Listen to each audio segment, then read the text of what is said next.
आगे पीछे हो लो थोड़ा सा। ये जो कोविड-19 के जो सीरियस पेशेंट होते हैं, जो अस्पतालों में भर्ती होते हैं, उनके इलाज के लिए एक एक्सपेरिमेंटल ड्रग रेमडेसिविर, जो सबसे प्रचलित ड्रग आज की डेट में भारत देश में है, जिसका इस्तेमाल किया जाता है सीरियस पेशेंट्स पे कोविड के लिए। उसके इंजेक्शन्स हैं जो 3-4 कंपनियां हैं भारत में जो बनाती हैं उनके। तो पूरे देश में ही और ख़ास तौर से जयपुर शहर में कुछ दिन से, जब से सेकेंड वेव आई थी, इस तरह की सूचना मिल रही थी कि इन इंजेक्शन्स की भारी किल्लत है जेन्युइन पेशेंट्स के लिए, जिसका कारण ये है कि प्राइवेट मार्केट में इनकी कालाबाजारी की जा रही है, इनको एमआरपी से कहीं अधिक दामों पर बेचा जा रहा है, इनकी होर्डिंग की जा रही है जिसको संग्रहित किया जा रहा है, और आर्टिफिशियल तरीके से इनका दाम सप्लाई को संकुचित करके बढ़ाया जा रहा है। उसी के तहत श्रीमान पुलिस आयुक्त साहब के निर्देशों से crime branch Jaipur commissionerate CST की समस्त टीम को ये निर्देश दिए गए कि जयपुर शहर में इस तरह की कालाबाजारी जहाँ भी हो रही है, जिन भी दुकानदारों द्वारा, दलालों द्वारा ऐसा किया जा रहा है, उनको चिन्हित किया जाए और एक साथ सघन तरीके से अभियान चलाया जाए, जिससे ऐसे लोगों को पकड़ा जा सके, जो होर्डिंग की हुई है इन इंजेक्शन्स की वो रिलीज़ हो सके और वो जेन्युइन पेशेंट्स के काम आ सके। इसी क्रम में सीएसटी की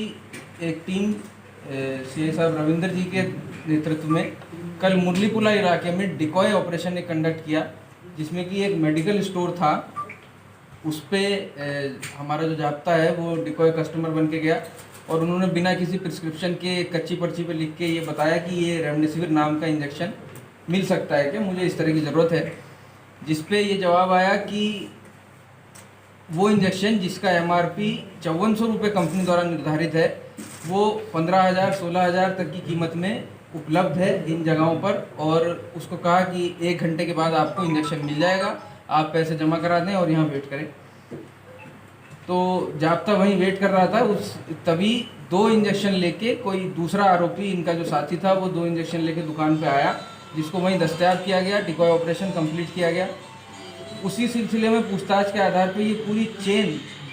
जिसका खुलासा हुआ है वो इस तरह से सामने आई है कि जयपुर शहर में अनेक दलाल इस प्रकार के हैं, जो जैसे कि इस चेन में उदाहरण के तौर पे दिल्ली से भारी मात्रा में 725 इंजेक्शन पिछले 1 हफ्ते में लेके आए हैं,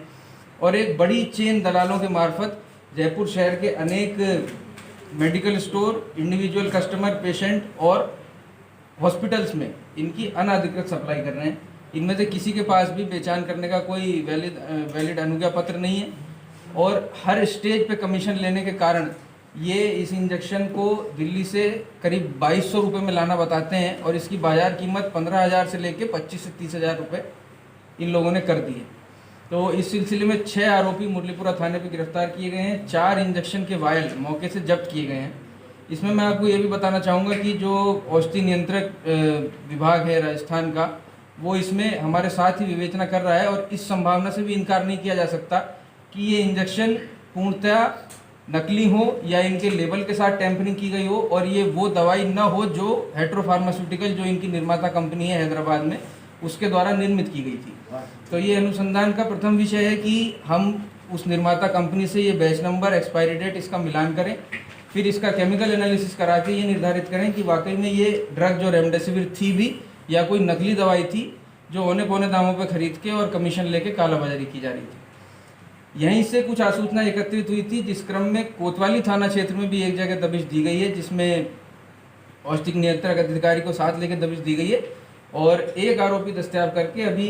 कार्रवाई जारी है, जल्दी उस कार्रवाई को पूरा कर लिया जाएगा। बात तो ये है कि कई बार आदमी धैर्य खो देता है, जिसका ये लोग फ़ायदा उठाते हैं। जैसा कि प्रारंभिक पूछताछ में सामने आया है, तो इसका रेट ये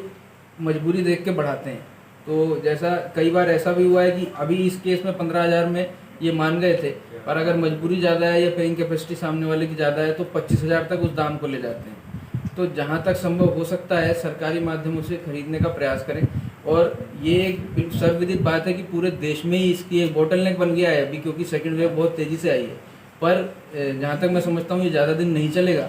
और कुछ अल्टरनेटिव दवाइयाँ भी हैं। एक दूसरा मैं सुझाव ये देना चाहूँगा कि सेल्फ मेडिकेशन जिसको कहते हैं, कि बिना डॉक्टर की सलाह के आप रेमडेसिविर लेने लगें, वो कतई ना करें। ये संभव है कि आपको ज़रूरत ना हो और आपके ऐसा करने की वजह से किसी ज़रूरतमंद का नुकसान हो जाए, और आपको भी इसकी ओवरडोज से या अनअप्रूव डोज से नुकसान हो सकता है। सर दिल्ली